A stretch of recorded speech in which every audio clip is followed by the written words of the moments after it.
Hi, everyone. My name is John Neral, and I help professionals who are ambitious about their careers transform or change their career path in 90 days or less without the overwhelm so they can find a job that they love. And when I found out about this first annual EmpowHER Summit, I wanted to be a part of it. See, we know without question that 2020 has been an epic year. But what we have learned because of what's happened to us and for us this year can really be narrowed down into six strategies that I get to work with my clients day in and day out, whether they're one on one or they're group coaching clients, to really talk specifically about what it means for them to show up. Now, in my practice, I primarily work with people exactly like you, purposeful, driven career women who are absolutely focused on making a greater impact in the workplace or in their businesses. And so I am honored to spend some time with you today and to thank Olivia Jarris and her team for inviting me to participate in this first annual Empower Her Summit. So, as we get started today, I want to be really clear about our intentions and what that looks like for us today.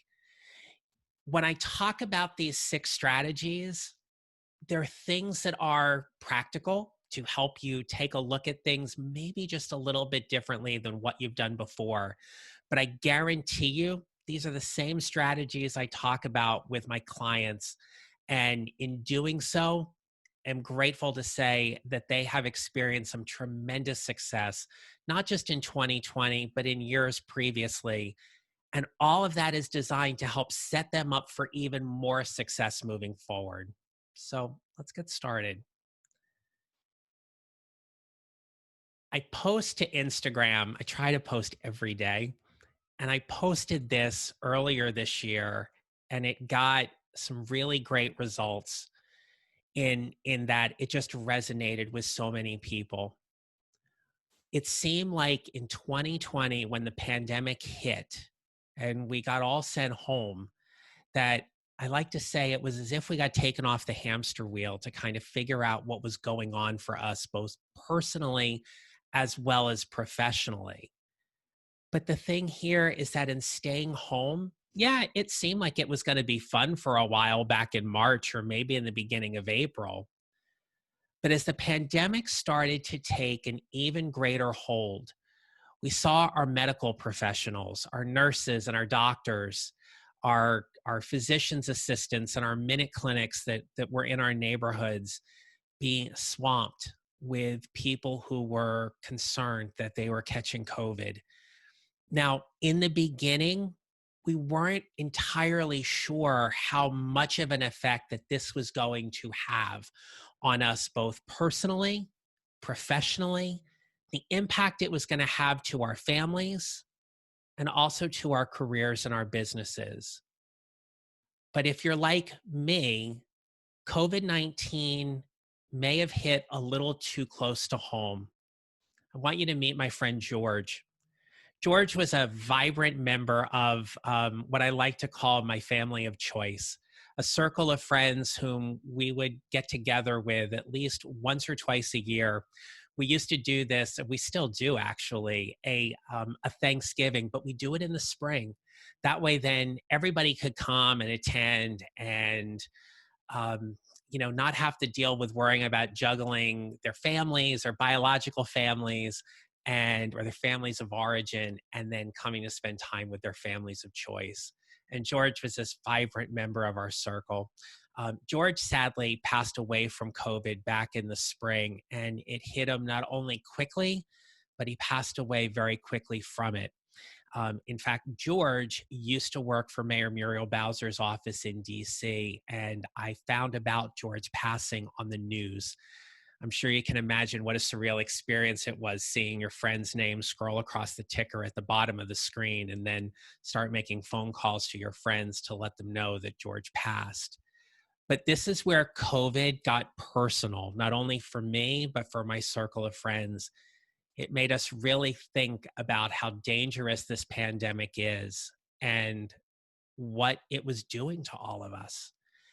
And so, what brings us here today is for us to talk about what it means for us to show up, what it means for us to show up specifically in our careers. But as I talk to you today about my show up 6 strategies, you're going to find that these strategies can also apply to your life as well. So, my intention for you today, I want to be really clear. My goal today is to provide you with information and strategies for you to consider about the ways you are showing up in 2020 and to help you show up more energetically and impactfully in 2021. And if you get anything out of today's presentation, that's going to give you something to think about as you decide what's next for your business, your organization, your career, who you are as a leader, who you are as a professional, and the kind of work that you get to do each and every day. So here's my first of my show up 6 strategies. Own where you are. I used this example earlier in 2020 because when you think about where businesses were headed and how the economy was headed, we were pushing play and we were pushing it hard. You may have developed a strategic plan for yourself personally or for your business or your company, and everything was going well. And then at some point in time in the middle of March, as things hit pretty closely to us here in the States, and we started seeing sporting events be canceled and people being sent home, it was like we pushed the pause button. And while we thought it was only going to last maybe for a couple of weeks, the reality is, as we look at this now in December of 2020, we are still dealing with a pandemic here in the United States that is raging and around the world, trying to contain it and find the best ways for us to stay safe. We've missed out on milestones this year. We've missed out on graduations. Maybe you had a wedding that was postponed or had a different change of venue or something like that. And maybe you also experienced this sense of frustration, what it meant for you to just really be uncertain about what was next. Because in that uncertainty, we simply just didn't know, right? And so while businesses and careers were thriving, maybe you are fortunate enough that you are able to work remotely, or maybe you have already returned to the work site. But in a spot where maybe we didn't think we could have as much of a virtual workforce as what we do, we found ways to make it work. And in owning where we are, it's simply accepting and understanding what's working well, and what isn't. My husband loves to say that we lie to ourselves first, that we just choose not to be as directly honest with ourselves. You know, I know for us, like when we have a little bit of ice cream at the end of the night, and he's like, just remember that kind of counts towards your calorie goal. And I'm like, yeah, it's just a scoop or whatever like that. He's like, we lie to ourselves first. I get that. And I appreciate it. In our careers, what we also know is that we can lie to ourselves about that as well. When we don't get promoted or we don't get the big raise or the big bonus that we were hoping for. Owning where you are is all about taking this accurate assessment and then determining, what did you learn? What did you learn because of what's happened in 2020? And how will you take those lessons and move them forward to help you show up more energetically than you've ever done before? If we're going to make 2021 our best year, we have to take an honest look at where we are right now. And when we think about the core of your business or your career, where you work, there's probably a mission statement posted somewhere, company website, hanging on the wall. That mission statement should align in some way, shape, or form with your core values and how you honor those. The mission of our work is what allows us to show up every day. And if we're not in touch with that, if we don't truly own where we are, it is more difficult for us to show up. And so for me, showing up, I was this very happy little kid. And growing up, I wanted to be a meteorologist. I wanted to be the guy who came into your living rooms every night on the television set and told you the weather. And somebody told me that I didn't have the look for TV. And I believed them. And I stopped that pursuit. And life definitely took me in a different direction. In fact, it ended up leading me into a very successful 25-year career in education. I was a middle school mathematics teacher, an educational administrator. I had worked for a state superintendent of education. And for the last 5 years of my career, I worked for an educational nonprofit where I did training and staffing direction for an 85-member team. And to own where I was meant that I had to be really honest about where my career path was in my last organization. I remember talking with my VP one day and asking her about my career path. And I said, the way that I see it is it's at best horizontal. I'm not going to get promoted. I'm not going to see big raises. I'm certainly not going to see a bonus. And while I'm at not at risk of getting fired today or laid off, the truth of the matter is that I'm basically professionally stuck where I'm at. And I need to make a decision about whether or not I really want to stay. She looked at me and she goes, it's not that I haven't tried. They just don't get what you do. You see, my value was that I wanted to bring an internal coaching program into my organization. As a coach, I see the benefits of building a coaching culture and had every intention of bringing that in. But executive leadership saw it differently. I don't fault them for their decisions. They made a business decision. And what they had basically told me in so many words was that it was not part of their plan, that they wanted me to do onboarding, and that was where I was at. And I was okay with that, but I wanted to do more. I wanted to make a greater impact. And for me to show up meant that if I really wanted to honor my mission, which was helping more people through the power of coaching, that I needed to do that outside of my organization than I could inside. And so 4 years ago, I quit my job. I quit my job to open my coaching practice full time, where today I work with passionate professionals like yourself in helping them figure out the next steps in their career. But as they say, all work and no play makes Johnny a dull boy. So we need to have a little bit of fun too, right? So one of my interesting facts is that I am a professional bowler. I actively compete on the PBA regional and senior tour. And back in 2010, I won my first title. I also have 4 second place finishes. And I often say that while winning was great, I've learned more from those four second place finishes than I could ever have imagined. And so that's a little bit about me and what brings me here with you today. One of my favorite inspirational people and thought leaders is Brené Brown. And this quote from her about sometimes the bravest and most important thing we can do is just show up has resonated with me for a long time. It is brave for us to show up authentically, compassionately, and energetically as ourselves. And so she says that the courage to be vulnerable is not about winning or losing. It's about the courage to show up when you can't predict or control the outcome. I can't think of a better quote than that for 2020. We don't know what the outcome of this is going to be. We don't know what 2020 holds for us. Tomorrow is not promised to us, but we can do our best to prepare for what that might look like. And throughout my own personal and professional life, what I have always found is that how we show up matters. It matters more than anything. And so if we acknowledge that 2020 has been this year, we have to acknowledge it's not been an easy time for anyone, right?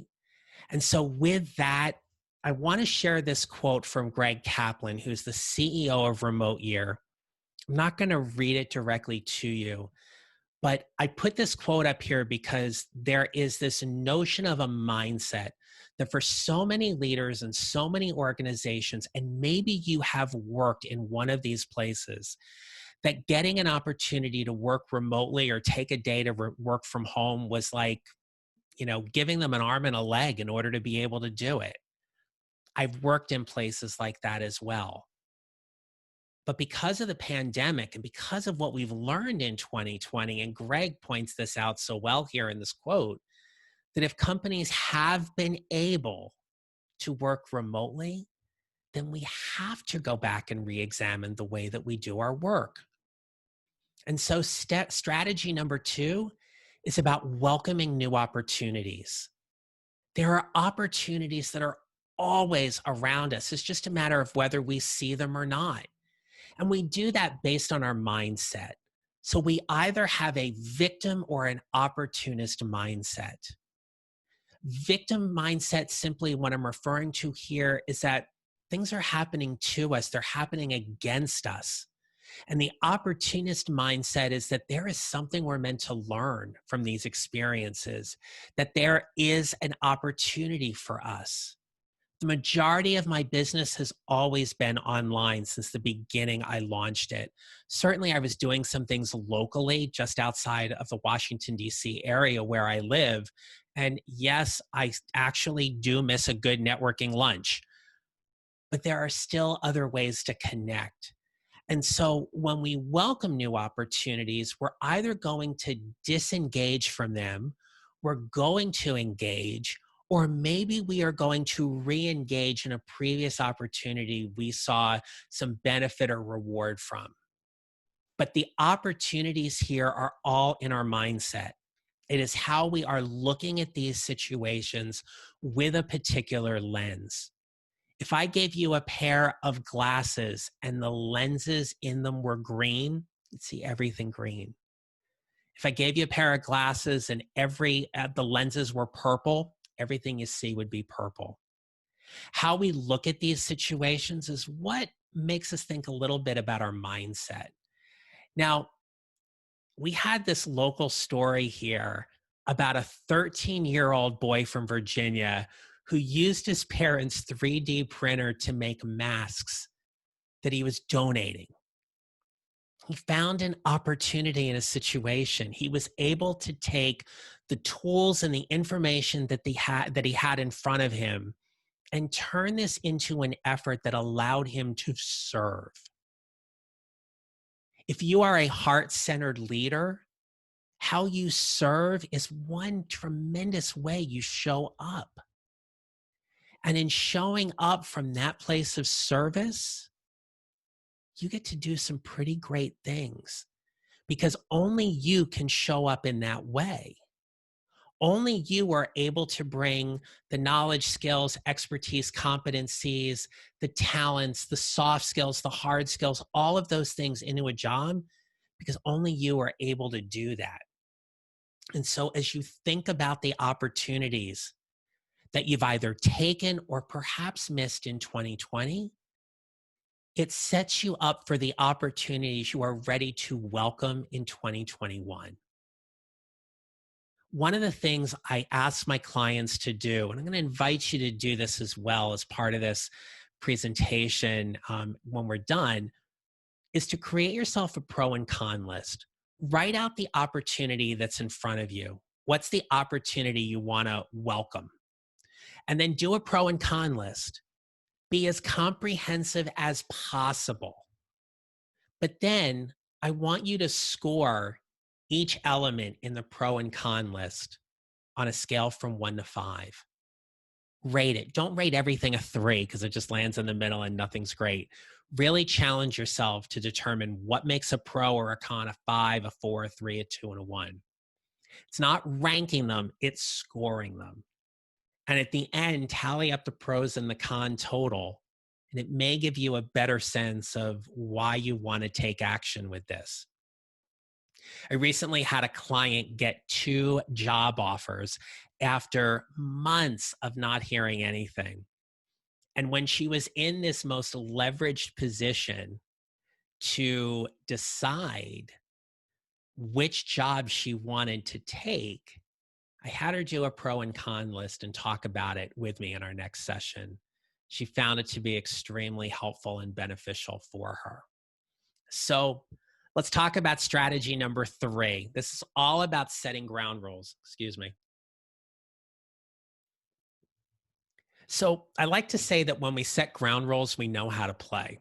It's like making an agreement with somebody where we just know what the expectations are. As business owners, as career professionals, we get to set ground rules for how we choose to show up and for what our businesses do. In your job, in your role within your organization, think about the ground rules that you tend to set on a day-to-day basis. More often than not, they strongly align to your core values. And so my question to you is, how would you show up if you knew your value was non-negotiable? If you are leading a team, an organization, if you are interviewing for jobs, if you're running your own business, how would you show up if you knew that your value was non-negotiable? You just knew what you brought every single day, and you never questioned the value you bring or the expectation about what you're to receive from it. How would you show up if you knew your value was non-negotiable? How does that show up for you when you're in a meeting? How does that show up for you when you go to advocate for your career, when you go to negotiate a compensation package, or when you're talking with clients? What does it mean for you to show up from this place where your value, you are so confident in it, it is unwavering? So I want you to think about one ground rule that clearly defines how you show up every day for your business or career. Now, I've got a PDF for you, or a workbook, if you will, for you to access at the end of this presentation. So stay tuned. I'll have these questions in there for you as well.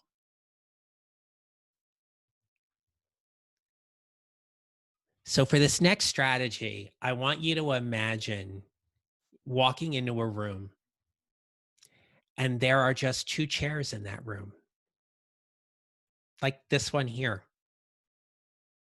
I want you to pick which chair you'd like to sit in. Do you sit in the gray one? Do you sit in the green one? Then I want you to think about who you would like to sit alongside of you. You have somebody in mind? You're going to invite somebody into this chair to have an intentional conversation with them. Now, when I talk about this strategy from a lens of how we show up, the goal of having an intentional conversation is to move that relationship forward. At the end of that conversation, it is without question that the two of you have moved your relationship forward in some way. Now, when I say that, it doesn't always mean that the outcome is quote unquote positive or rosy or cheery. It's just you're better for having the conversation. Maybe you have had some pretty intense conversations with people in your family or close friends about the political climate or your views on certain subjects or topics. I recently had such a conversation with someone in my family, and I will tell you, we don't see eye to eye on things. But at least I was able to move the relationship forward. In fact, the comment was made at the end, well, I guess we're just going to have to agree to disagree. And I said, and I love you no less. Having an intentional conversation is having a conversation with someone whom we need to talk to.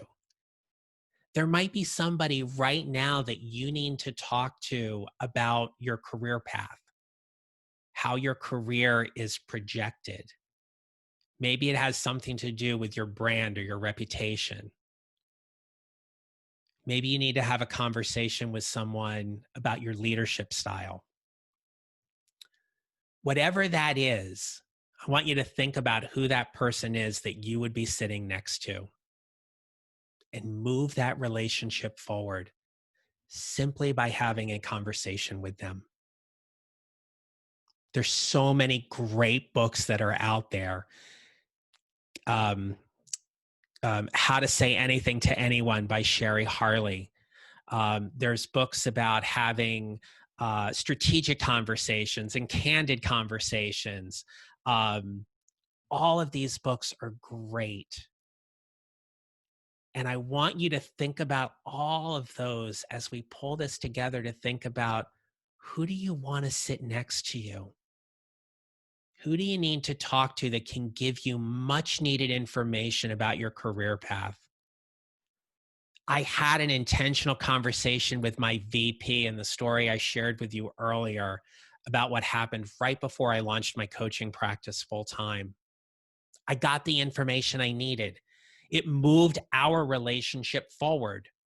And in that, I knew what actions I needed to take. There is an art to having any kind of conversation, but having an intentional conversation is all about how you choose to show up in the moment, to have the conversation with someone you need to have it with. Look, we can want to have a lot of conversations. When we need to have a conversation with someone, especially when it comes to our career, our organization, our business, whatever that may be, there is an art to having the intentional conversation. And the more you practice it, I promise you, the better you will get at it. It won't necessarily make it any easier, but you will get better at it. And so, strategy number 5 here is about using your genius. You can think of your genius as your superpower, that thing that you do better than anybody else. But especially if you are at mid-career or senior part in your career, your genius is what you're really good at. It's what people come to you for. And so think about what your genius is. Your genius is tied directly to your value, the value that you bring to your organization, the value you bring in your career. It is what you are known for and recognized for. It's also what allows you to thrive. If you think about a particular project or assignment that you've had at work, what you know is that when that project is in your genius, you really enjoy doing the work. You get so immersed into it. But when you are not, when you're not doing that thing in your genius, maybe your job satisfaction isn't as much. But the greater travesty in all of this is when, for whatever reason, you hold back on using your genius. And there are people who lose out on it because they don't get to experience it. Who loses out when you don't use your genius? Maybe you've been in a spot where you've questioned whether or not it's the right time to look for a new job, to ask for the promotion. So much of the work that I get to do with my clients is helping them lean into their genius so they get so clear on what their unique professional value is and why their unique professional value is needed in their organization, why it's needed with their clients, with their team members. And they get so clear about their unique professional value that they never hesitate from finding ways to use it, right? They never hesitate from finding ways to use it because they know that if they're not using their genius, people are missing out. Now, the last strategy I want to talk to you has to do with brand. And Jeff Bezos has this great quote. He says, "Your brand is what other people say about you when you're not in the room." Look, people talk about us. right? People talk about us to our face and they talk about us behind our backs. And they're saying things, right? But this quote from Tamara McCleary, she says, building a brand means knowing your story and building and sharing that story. Your story is what has brought you right now into this summit. What has brought you right now into this presentation for you to figure out whatever your intentions are for joining this summit and learning from me and everybody else whom you're hearing from throughout the course of this fantastic event. Your story is based on the totality of all of your experiences that have brought you to this moment.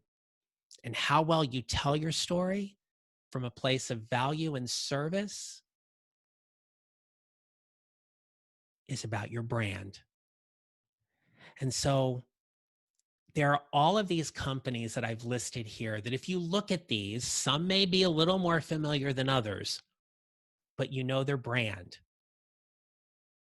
You know what each of these companies represent to you and whether or not you enjoy their products or you know the story behind their products. And some of the leaders in those companies may be inspirations for you. And just like I shared the slide at the beginning, there has never been a more intentional movement to protect and promote the brand of our medical professionals than what we've seen in 2020. Posts like these are all about their professional brand, their service to the people in the community and in the world, to take care of them when they are sick.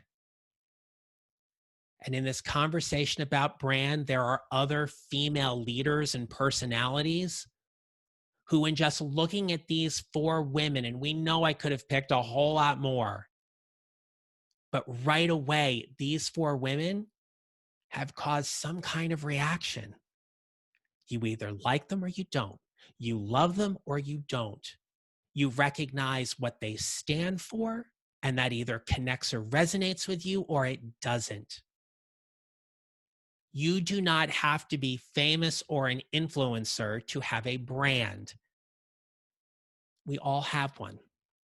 And to show up energetically means that we have to protect and promote our brand as well.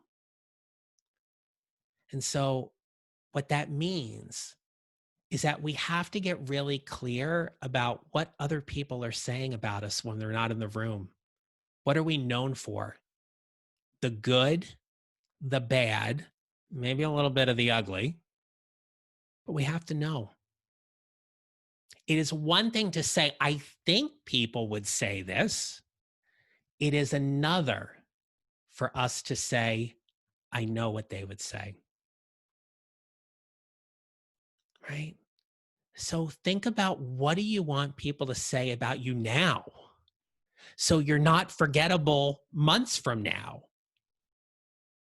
If you're being considered for a promotion at work, what are the things you are doing to elevate, to promote, and protect your brand with the people whom you work with on a day-to-day basis and the people who are above you in title and influence that may have a decision on whether or not they want to hire you or promote you to that position?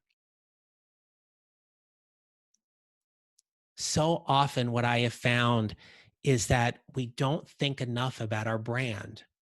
We think about a brand being directly tied to a company, and maybe you are part of that brand, and that's understandable. But when we think about what we do, but more importantly, who we are as professionals, we start getting closer to defining exactly what our professional brand is. And so when we look to 2021, because 2020 is not over yet, but when we look at what we have left here in 2020 and what 2021 can hold for us, maybe there is a different level of excitement or trepidation, concern, or enthusiasm. about how we are going to take all that we've learned and move it forward. And so that's why these show up 6 strategies are so important. Because what we've covered today is about owning where you are and welcoming new opportunities. It's about setting ground rules for your career and having intentional conversations with the people you need to. It's about showing up each day to use your genius in what you are better at than anybody else, and how to protect and promote your brand so that you are always moving your brand and your reputation forward. That is how I define what it means to show up. Those are my show up 6 strategies to help move you forward to make 2021 your best year ever. Now, earlier this year, my book, Show Up 6 Strategies to Lead a More Energetic and Impactful Career, was published.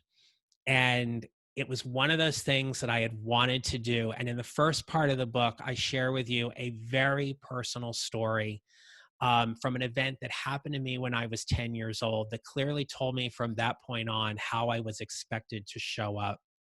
And from that event, I took those lessons learned and brought them forward into my career, whether I was standing in front of a room full of 30 students teaching middle school mathematics, or through the various leadership roles that I've had in my career.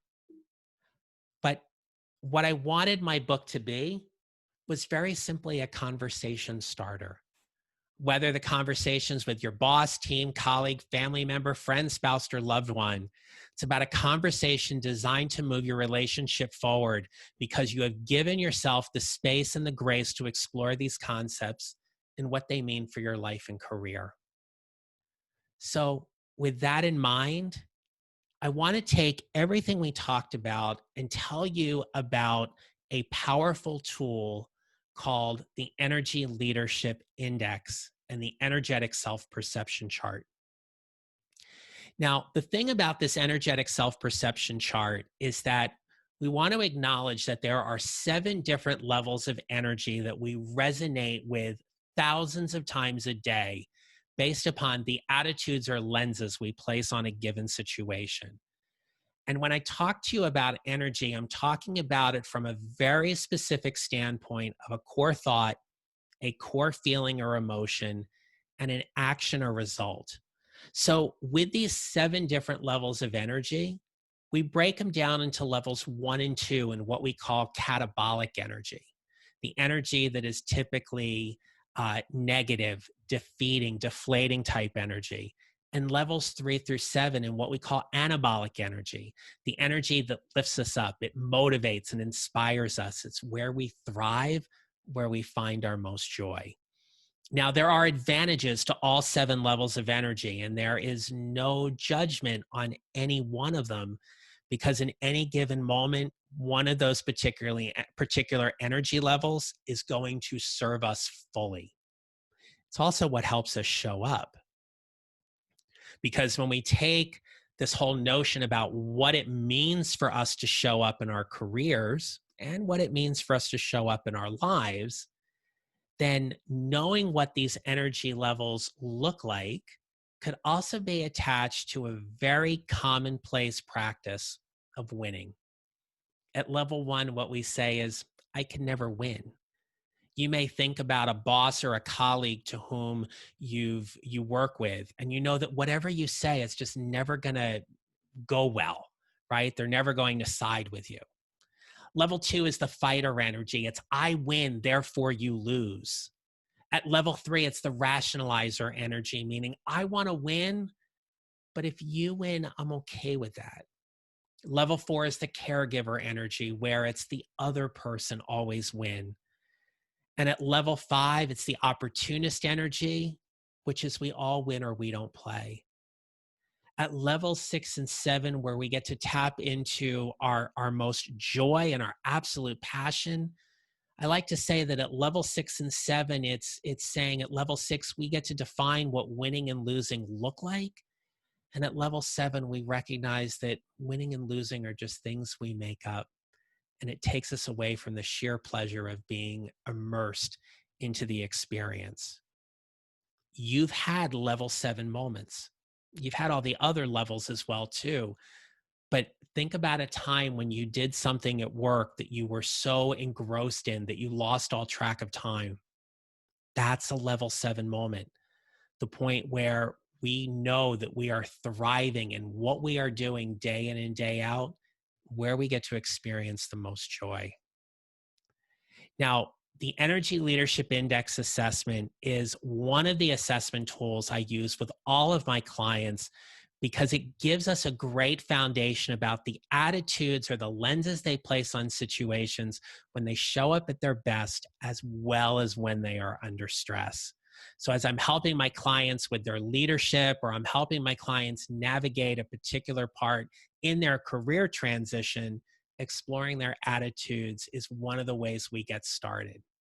So I want to thank you. I want to thank you for spending some time with me today. I hope these show up 6 strategies that I've shared with you have opened your eyes a little bit more to how you are showing up in your career on a daily basis, but also what it means for you moving into 2021. Now, certainly, if you have any questions, feel free to reach out to me.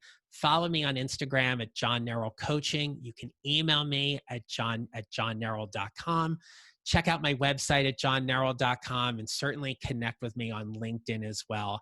And when you do reach out to me, please let me know that you watched this presentation. You were a member of the first annual EmpowHER Summit. And I would love to hear your thoughts on the summit as a whole, but on this presentation in general. You can also check out my podcast. It is called Show Up 2020. You can find it wherever you listen to your favorite podcasts. You can certainly check that out. I highlight everyday people who do extraordinary things because of how they show up. And as I end all of my podcasts, and I'm going to end this presentation with as well, 2020 has given us a lot this year. And I hope this presentation's given you a few things to think about. But most importantly, remember, how we show up matters. Make it a great day. And thank you for spending some time with me.